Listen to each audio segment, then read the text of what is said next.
Hoy nos sumergimos en un documento fascinante sobre una figura que, casi sin darnos cuenta, ha moldeado cómo Occidente ha leído su texto más sagrado. Durante más de un milenio, además. Exacto, hablamos de San Jerónimo.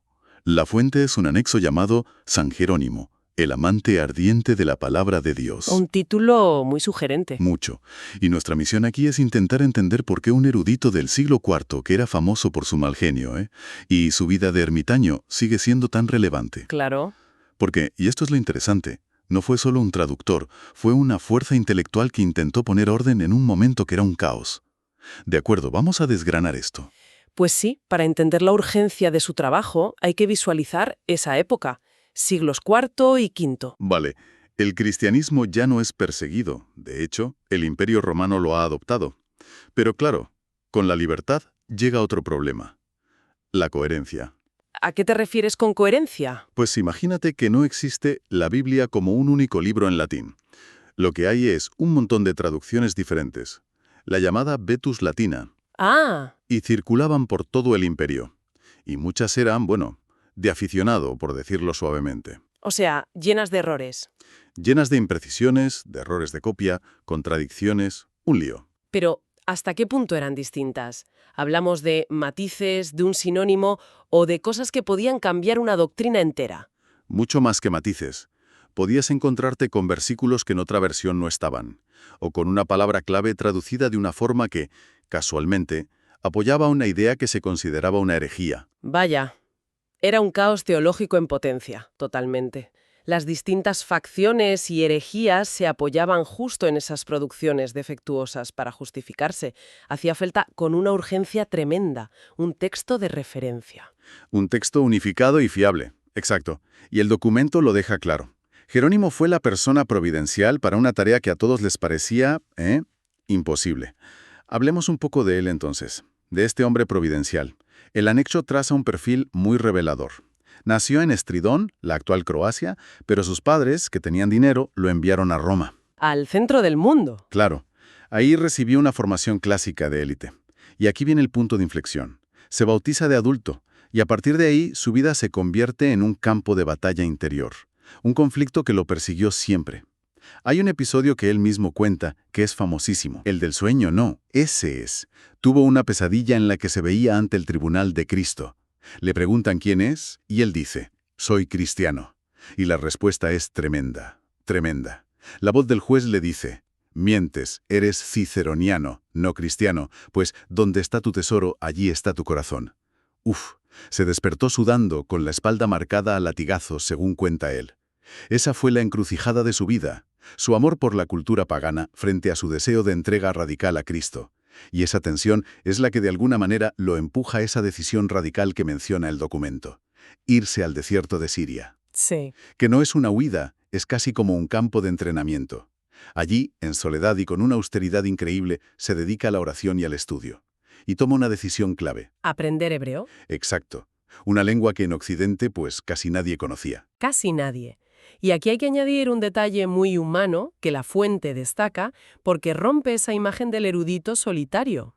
A ver, Cuando finalmente se establece en Belén para su gran proyecto, no lo hace solo, en una torre de marfil, lo hace rodeado y apoyado por un círculo de mujeres. mujeres aristócratas romanas como Paula y Eustoquia. Las famosas Paula y su hija Eustoquia, sí. Detengámonos ahí, porque es fascinante. En una sociedad tan patriarcal, que un proyecto de esta magnitud teológica e intelectual dependa de forma tan crucial del apoyo de un círculo de mujeres. Rompe muchos esquemas, ¿no? Totalmente. Es que Paula no era solo una mecenas que ponía el dinero. Era una mujer culta, sabía griego, estaba aprendiendo hebreo con él, era una interlocutora. O sea, no eran discípulas pasivas. Para nada. Eran colaboradoras activas, la comunidad intelectual que sostuvo todo el trabajo de Jerónimo. Sin ellas, la Vulgata, como la conocemos, probablemente no existiría. Increíble. Y fue allí, en ese monasterio que fundaron en Belén, donde vivió el resto de su vida como monje, maestro y escritor incansable, hasta su muerte en el 420. Y eso nos lleva directamente a su obra magna, el proyecto de su vida, la Vulgata. El documento lo explica bien. Su misión era doble y hercúlea. Hércula, sí. Primero, Traducir al Antiguo Testamento no desde el griego, sino directamente desde el hebreo original. Él lo llamaba volver a la hebraica veritas, la verdad hebraica. Algo que nadie se había atrevido a hacer en Occidente. Y segundo, revisar a fondo todo el Nuevo Testamento, cotejando los manuscritos griegos más antiguos y fiables que pudo encontrar. Lo fascinante aquí es el impacto a largo plazo, algo que seguramente ni él mismo pudo prever del todo. ¿En qué sentido? En que la Vulgata no fue una traducción más. Con el tiempo se convirtió en el texto bíblico oficial de la Iglesia Católica durante más de 1000 años. 1000 años.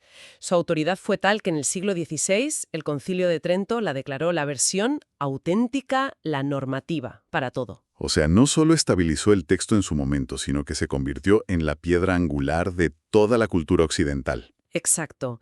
Esto significa que la Vulgata no fue solo un libro, esculpió el imaginario colectivo de Occidente. Piensa en frases que usamos todos los días. Por ejemplo, Pues ganarás el pan con el sudor de tu frente, la voz que clama en el desierto, no hay nada nuevo bajo el sol. lavarse las manos. Lavarse las manos como gesto de eludir una responsabilidad. Todas esas expresiones llegaron a las lenguas romances a través de la Vulgata. Jerónimo forjó el lenguaje con el que Occidente pensó, rezó y creó arte durante siglos. Pero como bien señala el documento, reducir a Jerónimo a el traductor de la Vulgata es quedarse muy corto. Cortísimo. Su producción literaria fue apabullante. Escribió comentarios bíblicos detalladísimos sobre los profetas, los salmos, Mateo. Y luego están sus cartas, más de 120 que se conservan. Y esas cartas son una joya. El texto las llama verdaderos tratados espirituales y tiene razón. No son notas personales. Es dirección espiritual. Dirección espiritual, consejos, defensas teológicas, son una ventana a su mente. Pero claro, también está su otra faceta, la más polémica. La del combatiente intelectual. El documento dice que se enfrentó con dureza a herejías como el pelagianismo. El objetivo era defender la fe apostólica. Y aquí entra en juego su famoso carácter. Su pluma afilado, ¿no? Afilada como un bisturí. Era brillante, pero también sarcástico, vehemente y, a veces, directamente demoledor con sus adversarios. ¿Y eso no le trajo problemas? Porque una cosa es de la firmeza y otra es, bueno, ser un polemista que genera enemigos. Es una pregunta excelente, y la respuesta es que sí. Claro que le trajo problemas, y muy serios. Por ejemplo, Tuvo enfrentamientos durísimos con su antiguo amigo Rufino, por ejemplo. La disputa fue tan agria que se cruzaron acusaciones personales muy graves. Incluso tuvo un intercambio de cartas bastante tenso con el mismísimo San Agustín. o sea, que su vehemencia a veces le jugaba malas pasadas. Entendido. Un genio con sus luces y sus sombras. Entonces, si tuviéramos que ir al núcleo de su pensamiento, a lo que movía a este hombre, ¿cuál sería? El anexo nos da la clave con su cita más famosa.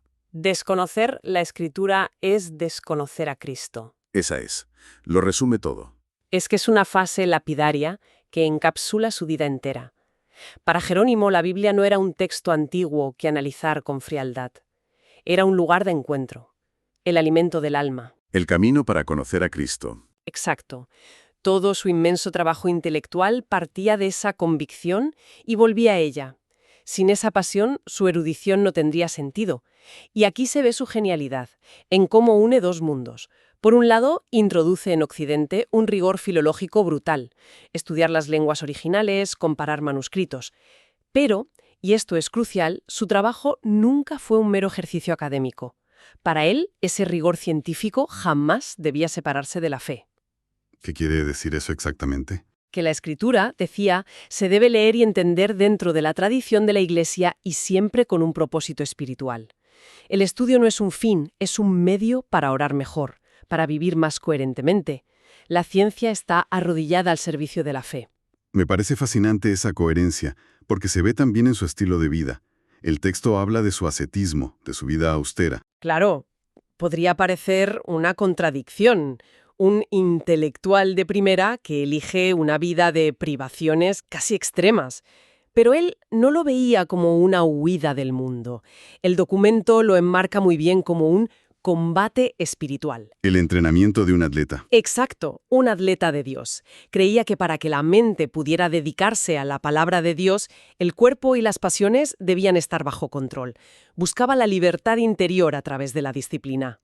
Y dentro de esa visión, es lógico que fuera un gran defensor de la vida consagrada. Claro, no porque despreciara el matrimonio, sino porque veía en la entrega total a Dios un signo profético, un adelanto de la vida celestial. Es una figura monumental, sin duda. Pero, ¿qué podemos sacar de un monje del siglo IV hoy? ¿Hay algo más que un interés histórico? Yo creo que sí. La parte final del documento se centra en esa resonancia actual y extrae varias lecciones. La primera, la más evidente, es recordar que la Biblia debe tener un lugar central en la vida cristiana. Que no sea un libro que acumula polvo. Exacto. Jerónimo grita a través de los siglos. Leedla, estudiadla, amadla. La segunda idea que extrae es que el estudio serio de la fe no es un lujo. Usar la inteligencia para profundizar en lo que uno cree es un acto de amor y un servicio a la comunidad. Luego está la lección sobre la cultura. Jerónimo, el ciceroniano, no rechazó la cultura clásica pagana.